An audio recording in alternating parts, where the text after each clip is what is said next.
Hello everyone and welcome back. In today's teaching, we're going to be talking about cell theories and cell properties.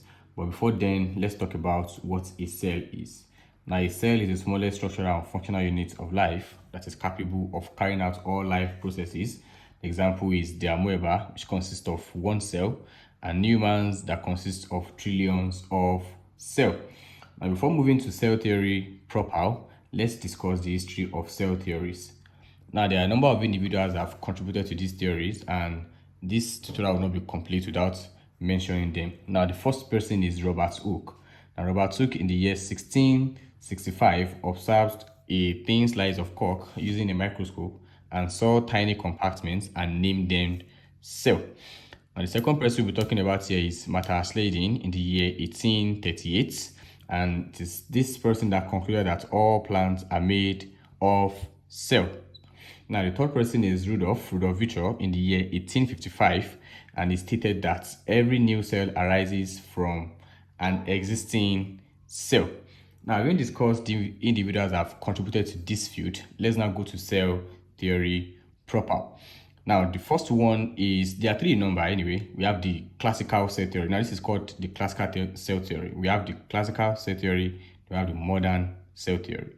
Now, that the classical cell theory, the first one is that all living organisms are made up of one or more cells. And in this, we are trying to say that every living organism is composed of cells. That means organism may be unicellular, that is one cell, that can be bacteria or amoeba, and they can also be multicellular, that is many cells. That's an example is humans. And the importance of this is that it establishes that the cell as the universal building block of life.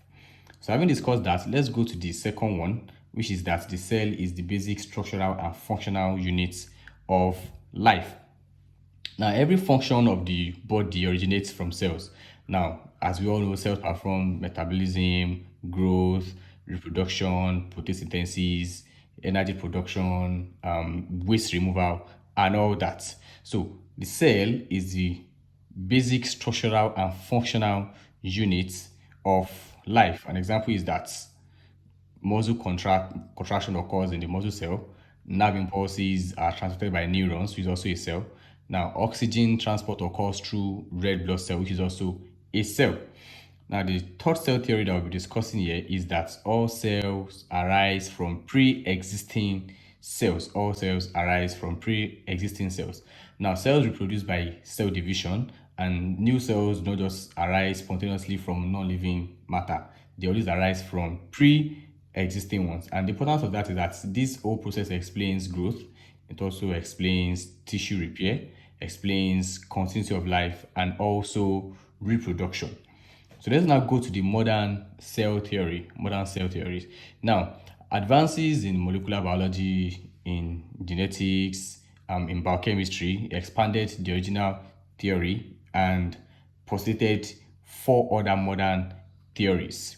Now, the first one here is that cells contains hereditary materials, that is the DNA, right? Now, the DNA stores genetic information, and during cell division, this DNA is replicated and passed to daughter cells. And this ensures that there is traits are being passed from one generation to another. That is, it ensures inheritance of traits.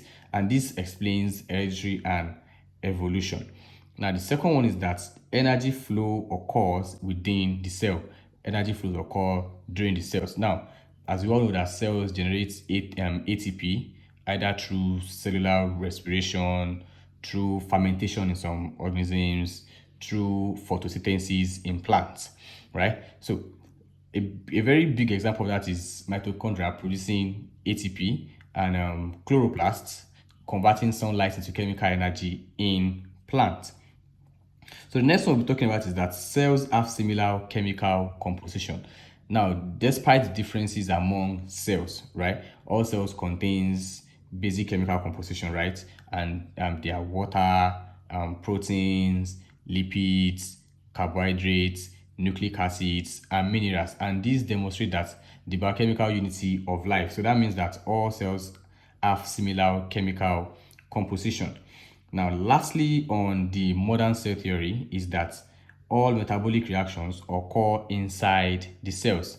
Now, an example of chemical reactions that occur inside the cells are protein synthesis, DNA replication, enzyme activity, ATP production, lipid metabolism. Now, cell function as the body's chemical factory. So that means all metabolic reactions occur inside the cell.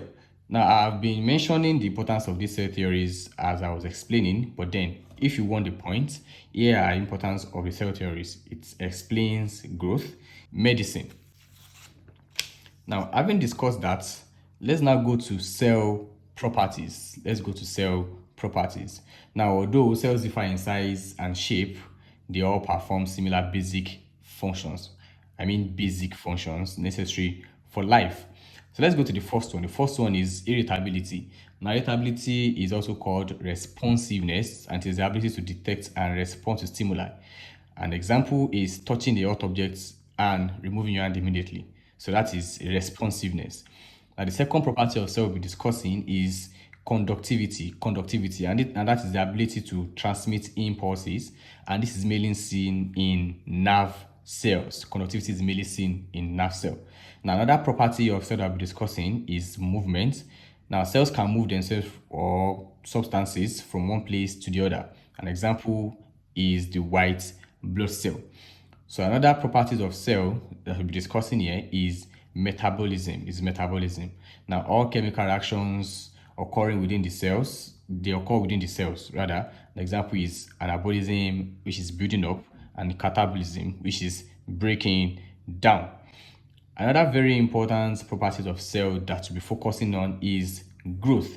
Now, growth is the increase in cell size due to synthesis of cellular materials, and this is one of the properties of a cell. Another very important property of a cell that we must mention is reproduction. Now, cell produce new cells through cell division. We mentioned that earlier. And that is very vital for life because it ensures continuity. Another thing we need to focus on if we are discussing the properties of cell is respiration.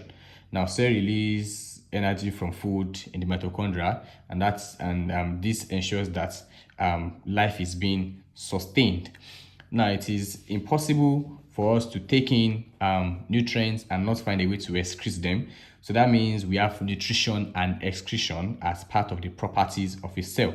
Now, in nutrition, we mean that cells obtain nutrients that are needed for survival, and that in excretion, they remove these waste products from the body.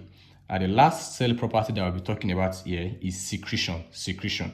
Now, secretion is the production and release of useful substances into the body, and that can be hormones, can be enzymes, and can be mucus. So I hope that with this, you understand the cell theories and also cell properties. So if you have any question, do well to drop it in the comment section. Don't forget to subscribe to this channel. Thank you so much.